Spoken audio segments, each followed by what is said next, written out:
apa masalah kalau tidak membaca? Manusia berfikir dengan menggunakan perkataan. Bila kita nak fikir something, kita akan menggunakan perkataan sebagai modal untuk kita berfikir. Dalam arti kata yang lain, lebih banyak kita ada perkataan dalam fikiran kita, kemampuan dan modal untuk kita berfikir tu akan jadi lebih luas. Bila kamu kurang membaca, kamu kekurangan perkataan. Dan bila kamu kekurangan perkataan, mangsa pertamanya adalah diri kamu sendiri. Because kamu tak boleh nak describe apa yang kamu sendiri fikir. Dan kamu tak boleh nak describe apa yang kamu sendiri rasakan. Jadi, itu adalah merupakan satu kerugian yang besar. Jadi, pada hari ini, pelajar-pelajar Inggeris, pelajar-pelajar dekat UK contohnya, mereka boleh faham bila mereka baca karya Shakespeare. Dan di Jerman juga mereka boleh faham kalau mereka baca karya-karya klasik Goethe ini, menunjukkan bahawa di dalam minda mereka, mereka mempunyai perkataan yang cukup untuk faham bila mereka membaca karya tersebut. Tapi kalau kita tengok di setengah-setengah negara, contohnya, ini mungkin cerita lebih kurang dalam 20 tahun sudah, di Turki contohnya, kajian yang sama ada dibuat menunjukkan jumlah perkataan di kalangan pelajar sekolah di Turki pada masa tersebut adalah lebih kurang antara 2,000 ke 3,000 perkataan secara puratanya, menunjukkan kurangnya perkataan dalam fikiran mereka. So bila mereka kekurangan perkataan, bila mereka nak baca karya-karya yang klasik tu, mereka akan susahlah nak faham. Tapi poin utama saya yang saya nak tekankan ialah bila kita kurang membaca, kita kurang membekalkan diri kita dengan perkataan. Bila kita kurang membekalkan diri dengan perkataan, kita kekurangan modal untuk berfikir. Dan bila kita kekurangan modal untuk berfikir, akan timbul masalah lah. Sebab yang menjadikan kita manusia, yang menjadikan kita ini seorang khalifah, adalah kerana keunikan kita sebagai makhluk yang diberikan kebolehan oleh Allah SWT untuk berfikir dan mencipta makna. Misalnya dalam firman Allah Ta'ala dalam surah Al-Baqarah yang kita sedia maklum, wa 'allama Adamal asma' kullaha, sampai ke hujung ayat tu kan. Maknanya Allah mengajar kepada Adam perkataan-perkataan dan Adam boleh memproses perkataan-perkataan itu, menghubungkan di antara makna dengan nama, sesuatu yang tidak boleh dibuat oleh malaikat. Tapi untuk membolehkan berfikir itu terjadi, dia perlukan kepada modal, dan modalnya ialah perkataan.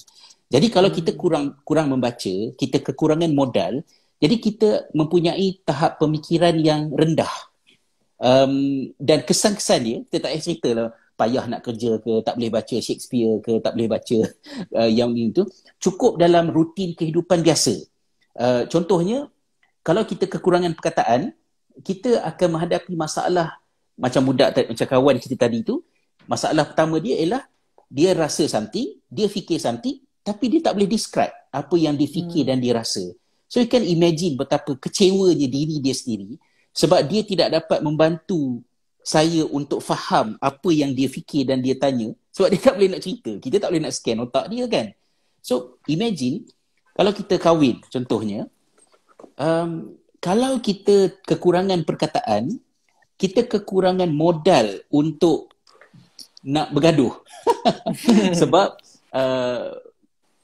bila kita kahwin, kita tak boleh mengelak daripada bertengkar, bergaduh, ya, berselisih pendapat dengan isteri. Tapi salah satu daripada pelampung penyelamat bila kita kahwin nanti ialah bila kita bergaduh, kita kena pandai bergaduh.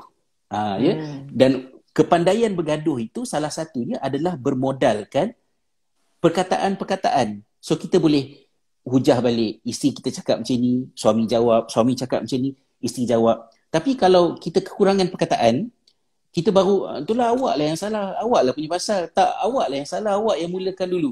Lepas 5 minit dah tak tahu dah nak gaduh apa. Akhirnya teringat satu perkataan tu lah, iaitu bercerai, talak. Ya, dan itu satu benda yang merugikan.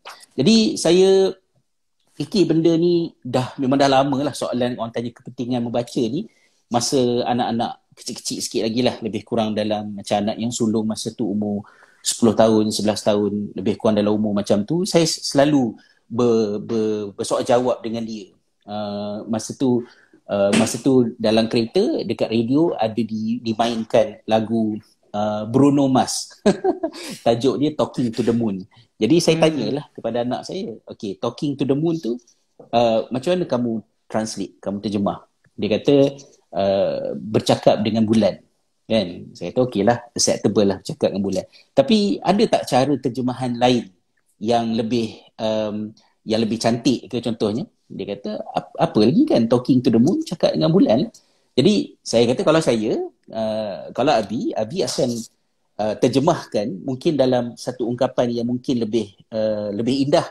Contohnya Talking to the Moon tu bicara dengan sang purnama contohnya, kan.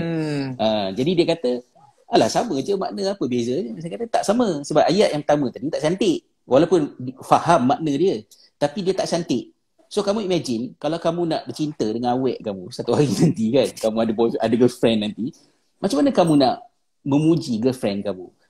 Kau cantik lah, tu je. Apa lagi nak isap? Tapi oleh kerana Abi ni, generasi kami lah generasi yang membaca, so I have more words to praise and to praise your mom. Contohnya macam pepatah Melayu kata, kan, hidung mancung bagai seludang, pipi pauh bagai dilayang, lepas tu betis bagai bunting padi, katalah macam tu, kan. Jadi kita bila perkataan ada banyak, maka kita boleh meluaskan makna. Bukan sahaja untuk memahamkan seseorang dari aspek kognitif, tetapi juga memberikan nilai estetik, mencantikkan, mengindahkan pengungkapan kita. Jadi kalau kita tak pandai bercakap, kita tak boleh buat semua benda tu. Jadi bagi saya, kekerugian yang pertama sekali terjadi bila masyarakat kita kurang membaca ialah setiap individu yang hidup di dalam komuniti yang kurang membaca itu akan, dalam bahasa mudahnya, mempunyai akal fikiran yang singkat. Tak cukup stamina untuk berfikir kerana kekurangan modal. Jadi sebab itulah bagi saya membaca ini adalah merupakan satu proses yang sangat penting, sehingga kalau kita tengok dalam sejarahnya cukup panjang, cukup hebat cerita-cerita yang kita tahu. Contohnya macam kalau yang awal-awal tu saya yakin kita dah biasa dengar ulama-ulama dahulu kala. Kita ambil contoh pemimpin Sultan Salim.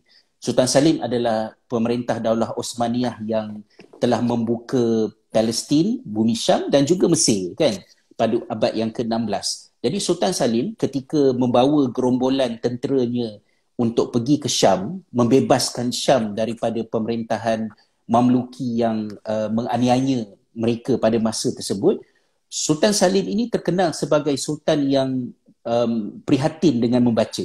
Dia hanya tidur 3 jam setiap malam, dan ketika dia pergi ke Mesir dan ke Syam itu, dia mempunyai seekor unta yang membawa buku, membawa kitab. Jadi masa perang pun still membaca, dan umumnya dia membaca lebih kurang dalam 8 jam sehari, sebagaimana yang saya pernah baca lah pada satu ketika dahulu, kan.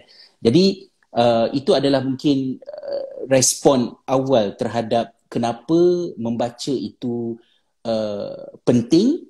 Kita tolak ke tepi jawapan-jawapan yang dramatik, jawapan-jawapan yang macam tajuk seminar besar-besar tu. Kita pergi kepada individu. Kalau kita kurang membaca, kalau saya kurang membaca, kalau Akhi Nasrullah kurang baca, sahabat-sahabat kita kurang baca, first kali yang akan jadi mangsa adalah diri kita sendiri terhadap kehidupan peribadi kita. Bukan nak jadi pemimpin, bukan nak jadi penulis, bukan nak jadi orang hebat-hebat. You nak gaduh, nak survive husband and wife pun susah kerana kekurangan vocabularies. So that is where membaca itu penting. Kalau menjawab, rasanya baru jawab separuh soalan tapi